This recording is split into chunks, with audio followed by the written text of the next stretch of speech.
Boa noite. O nosso grupo é formado por mim, Laís, pelo Lucas Pitágoras e pela Tainara. E nós vamos falar sobre o artigo Métodos de preparação industrial de solventes e reagentes químicos, hidróxido de sódio, ou mais conhecido popularmente como soda cáustica. É um sólido branco, inorgânico, podendo ser comercializado na forma de escamas, lentilha, pérolas e micropérolas. Possui massa específica de 2,12 gramas por ml, ponto de fusão 318,4 graus Celsius, ponto de ebulição de 1390 graus Celsius.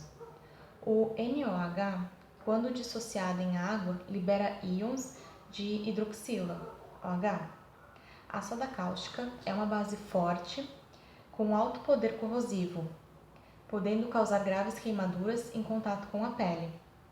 Industrialmente, é considerada como uma das bases mais importantes, porque além de ser usada para a produção de tecidos e papel, participa como insumo na fabricação de diversos produtos, como o sal, por exemplo. O uso das soluções do NOH começaram no século XVIII, porém o pioneirismo da fabricação industrial de hidróxido de sódio sólido, comercialmente, deve-se a um químico francês, o Nicolas Leblanc, que foi o inventor do processo de fabricação da soda a partir do sal marinho. Em 1781, saiu um concurso nacional patrocinado pela Academia Rede das Ciências da França, pois nesse tempo a França importava 2/3 das fabricações para a fabricação de álcalis. O hidróxido de sódio é obtido por uma calcificação do cal, que só é possível devido ao carbonato de cálcio ser praticamente insolúvel em água. O processo de calcificação consiste em reagir o hidróxido de cálcio com o carbonato de sódio, para então obter soda e carbonato de cálcio. Já em 1861, surgiu o processo de amônia-soda desenvolvido por Ernest Solvay, que consistia na produção de carbonato de sódio de alta pureza na época, utilizado para a obtenção da soda cáustica, que substitui por completo Leblanc, após a Primeira Guerra Mundial. Em 1962, a soda eletrólica substitui quase que completamente a soda cáustica, proveniente do carbonato de sódio. Atualmente, o hidróxido de sódio é preparado por métodos eletrolíticos, utilizando solução aquosa de cloreto de sódio, sendo utilizado 3 processos de eletrólise para a produção de soda, sendo eles o de mercúrio, o de diafragma e o de membrana. Células de mercúrio. O processo eletrolítico por meio de células de mercúrio foi desenvolvido em 1892, de forma independente. A célula de mercúrio consiste essencialmente de 2 partes, o eletrolisador e o decompositor. No eletrolisador, 2 camadas líquidas fluem por gravidade de uma extremidade de célula à outra. A camada inferior é de mercúrio, agindo como cátodo. Sobre essa camada flui uma solução saturada de água e cloreto de sódio, a chamada salmoura, na qual estão imersos os anodos de titânio recobertos com óxido de metais do grupo da platina. Durante a eletrólise, cloro é liberado nos anodos, enquanto os íons de sódio são atraídos ao cátodo de mercúrio, onde são descarregados formando sódio metálico. O sódio desenvolve-se no mercúrio formando amalgama. O amalgama, sendo líquido, flui para o decompositor, localizado fora da célula, onde é reagido com água desmineralizadora, formando soda cáustica, hidrogênio e regenerando o mercúrio, que retorna para a célula. A característica mais importante desse processo é a produção de soda cáustica concentrada 50% NaOH, com baixo teor de cloreto de sódio, sem necessidade de purificação posterior, exceto a remoção de traços de mercúrio desenvolvido no produto. Essa soda cáustica pode ser usada em processos que exigem um produto com baixo teor de cloretos.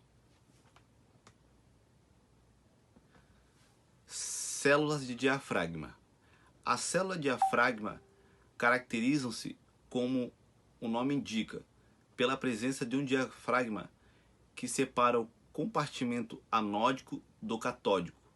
O diafragma consiste basicamente de asbestos. Permite a passagem dos íons por migração elétrica, mas reduz a difusão dos produtos.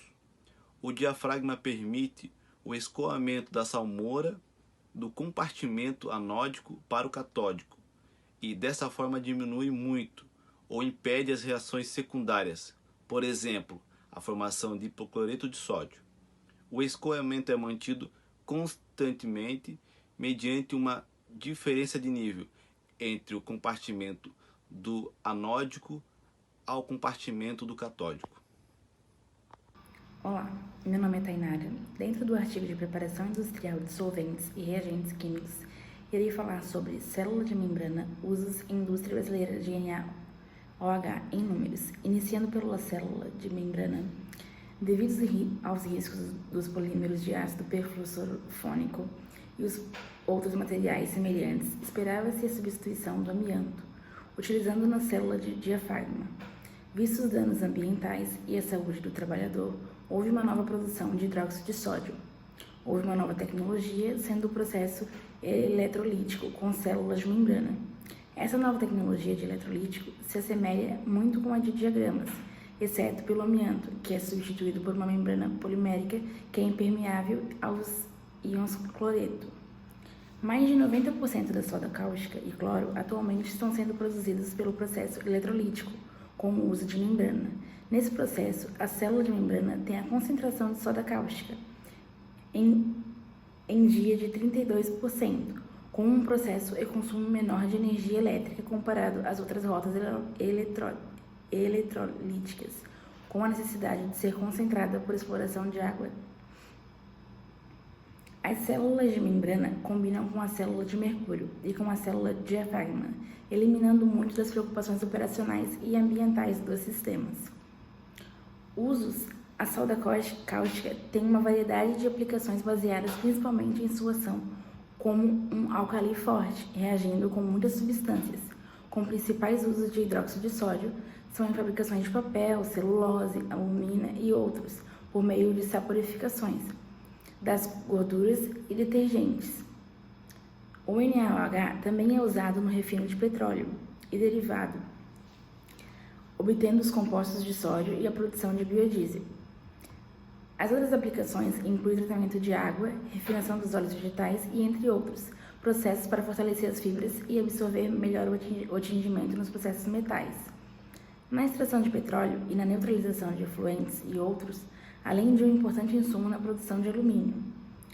O NaOH participa por diversas sínteses importantes, desempenhando um papel essencial na química orgânica. Alguns exemplos desses usos em síntese orgânica são a síntese de Williamson e a síntese de Cobb-Smith.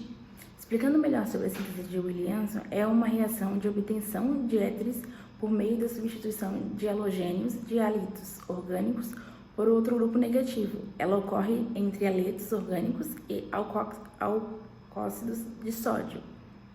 E a síntese de Cobb-Smith é uma reação química envolvendo a adição de carboxila que se processa pelo aquecimento de fenolato de sódio com dióxido de carbono sob pressão de 100 pressão atmosférica e a temperatura de 125 graus Celsius. E falando sobre a indústria brasileira de NaOH em números, segundo dados do relatório anual em 2010, divulgado pela Associação Brasileira da Indústria de Álcalis, Cloro e Derivados, A soda cáustica registrou um aumento de 1.416.500 em 2019 para 1.423.900 em 2010, o que representou um aquecimento de 0,5% da produção. As vendas totais do produto cresceram 7,2%, passando de 1.079.600 em 2009 para 1.279.900 em 2010. Já o consumo aparentemente apresentou um aumento de 2.251.500 em 2009 para 2.449.500 em 2010, o que representou uma alta de 8,8%. As importações de soda foram 19,7% maiores que o volume registrado no ano de 2009, já que os números cresceram de 888.700 em 2009 para 1.064.100 em 2010. Apenas cerca de 10% da produção é utilizada pelas próprias fábricas para a fabricação de produtos derivados. Os outros 90% são vendidos no mercado interno para diversos segmentos industriais. Apenas uma pequena parte da soda cáustica é exportada. Em 2010, os setores de química e petroquímica, responsáveis por 22% do consumo de soda, cerca de 308.800, e papel de celulose, representando 25%, aumentaram seu consumo, respectivamente, em 5,1% e 7,1% em comparação com 2019. Devido ao aumento da preocupação com o meio ambiente e atento à economia sustentável, a tecnologia mais utilizada pelo setor de cloro e soda cáustica em 2010 no Brasil foi a diafragma, 63% da capacidade instalada, seguida pela tecnologia de membrana, 23% da capacidade instalada, e de mercúrio, 14% das capacidades instaladas. A totalidade das empresas que utilizam a tecnologia de membrana está localizada na região sudeste. A soda cáustica é também um produto fundamental para diversas operações industriais. No Brasil, a indústria de papel e celulose consome cerca de 1/4 de toda a soda que é produzida em território nacional.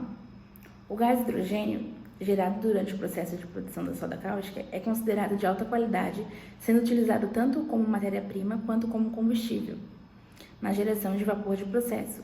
Segundo a Abiclor, a indústria tem utilizado este gás com aproveitamento superior a 80%, o que é considerado um bom indicador. E se tratando dos insumos necessários para a produção de soda, os principais são o sal e a energia elétrica. Esse setor é energointensível, portanto, a energia elétrica é um insumo essencial para a sua produção e representa aproximadamente 45% dos custos da produção. A unidade eletrolítica tem um consumo significativo de energia elétrica, variando de acordo com a tecnologia de produção. É por isso que as empresas do setor buscam uma forma de reduzir o consumo através do desenvolvimento contínuo de programas de conservação de energia. O sal é outro insumo básico para a produção de sólido, podendo ser de origem marinha ou salgema. Em 2010, o setor consumiu 1.553.000 toneladas de salgemas e 920.000 toneladas de sal marinho. Com relação às principais empresas produtoras no Brasil e no mundo, em síntese, é indiscutível a importância do hidróxido de sódio como insumo na fabricação de diversos produtos, além da sua participação em diferentes processos nas indústrias químicas e petroquímicas e da sua vital importância em síntese orgânica. Portanto, juntamente com a produção de ácido sulfúrico, a produção de soda cáustica influencia economias mundiais e é considerado um dos indicadores do nível de atividade econômica de um país. Muito obrigada. Boa noite.